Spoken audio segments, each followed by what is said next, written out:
shows that. So as a specialist in assisting neurodivergent individuals, what inspired you to focus on this particular weird area of human study or teaching or whatever?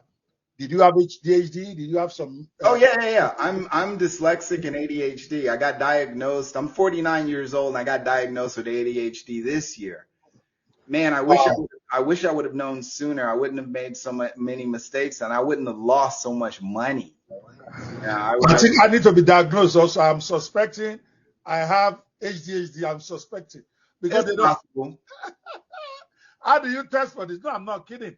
No, Because it's I'm like possible. that. Yeah, and where do I go and test for this stuff? I really am serious.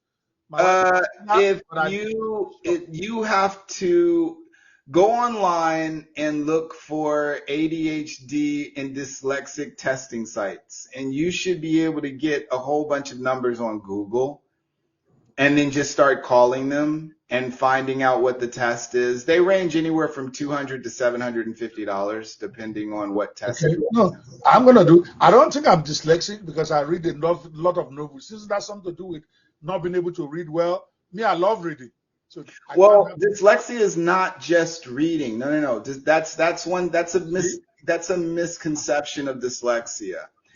really? Yeah, dyslexia has very little to do with reading. Reading is just one of the things that dyslexia is. But, Wow. but with dyslexia, you're there's a certain level of impulsivity you have. You know, we as dyslexics also are able to see things in 3D. What was the first thing you just said? Impulsiveness. Ah, I'm very impulsive. Maybe I got this.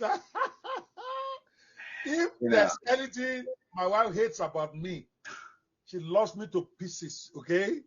If there's anything she hates about me, it's my impulsivity. I can just wake up and say, "Let's go to Atlanta." I do My that wife might, too. I can just wake up and say, "I'm going to Nigeria," and she'll be looking at me like I'm insane. That at least we are supposed to plan. I'm like, "No, but we just buy the ticket and go." She's like, "No." My wife starts packing. If we are going on vacation, she starts packing 2 weeks before. Me, I wake up in the morning, the flight is 12 noon. I'm looking for my box at 10 a.m.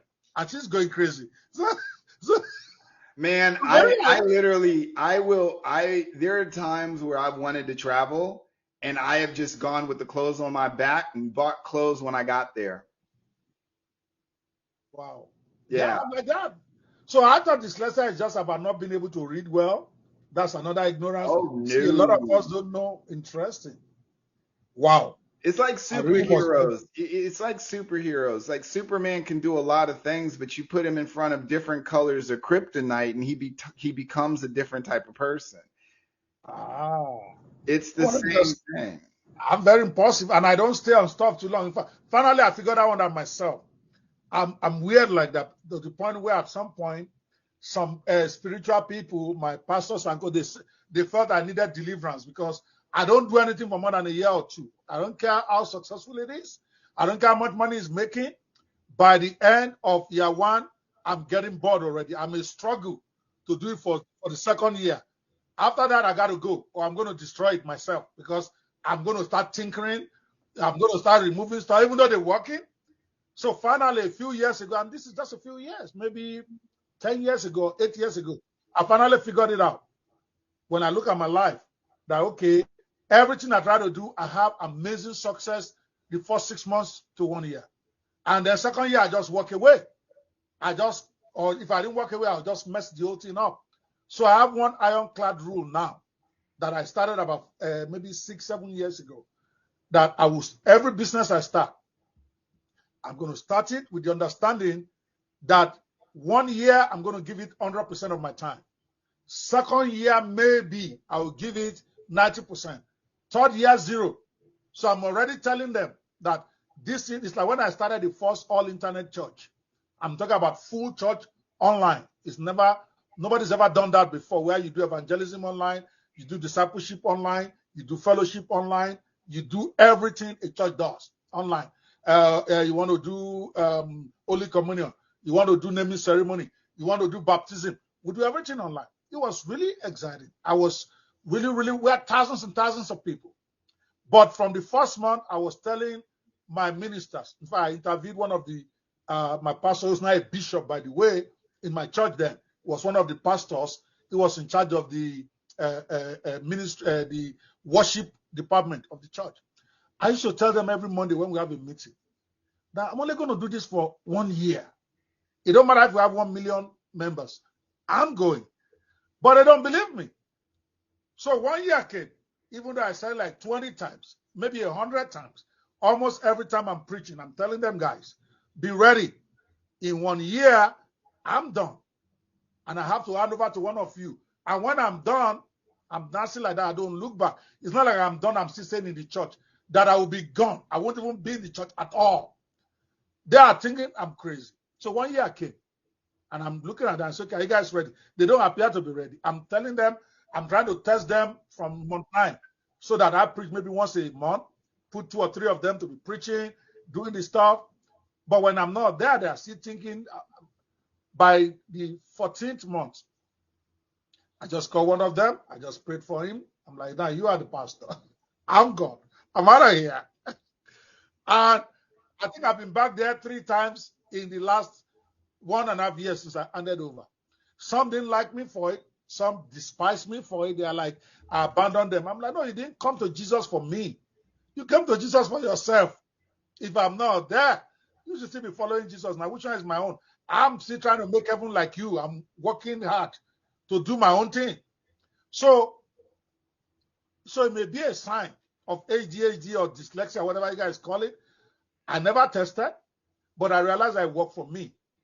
And that has been my motive. So this is a very interesting topic. So you decided to start because you haven't really answered the question before I interrupted you. So what inspired you to focus in that particular area? I know you say you have it yourself. Is that why?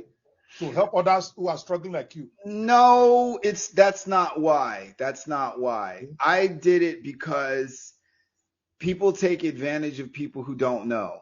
People take advantage of people who are smart but yet stupid, intelligent but yet dumb. They take advantage of them. And where I lost, like this past year, I lost over $130,000 because I didn't understand my ADHD. I didn't understand my behavior, and I lost a crap load of money because I dealt with people that were more interested in themselves than me. And because of my ADHD or what have you, I wasn't able to separate and disassociate myself from them. All right. And because I couldn't figure out if it was me or if it was them. And then November came along and OpenAI started ChatGPT. And I went into ChatGPT and started talking to ChatGPT about my problems.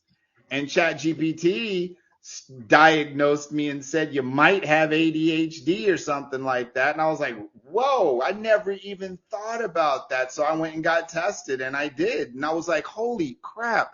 And then I started really studying what this was. And throughout the 49 years of my life that I could remember, I did all those things. And so I started saying, you know what? There's a lot of powerful people. There's a lot of influential people. There's a lot of driven people that have this. There's also a lot of people that want to be powerful, want to be influential, and want to be driven that have this. And I said, why not create an organization that caters to who these people are? Who are we? What are we about? How do we move? How do we think? How do we shake? Because all I needed to know was just a few different things. And my whole life shifted, and I was able to do certain things. Like I used to get upset with myself and be shamed because I wouldn't clean my house. Then I realized that that's a trait of ADHD. So I was like, well, shoot, if that's a trait, I'm not lazy. I just don't do it. So then when my house isn't clean, I either do one or two things. Don't worry about it, clean it, or call a maid and hire somebody to clean it for me. I no longer feel shame in areas that I used to feel shame in. And because of that, it gave me more power to live life and be the way I am and accept the way I am and kick some serious butt. And I want other people to have that power as well. And so that was why I started it. Interesting.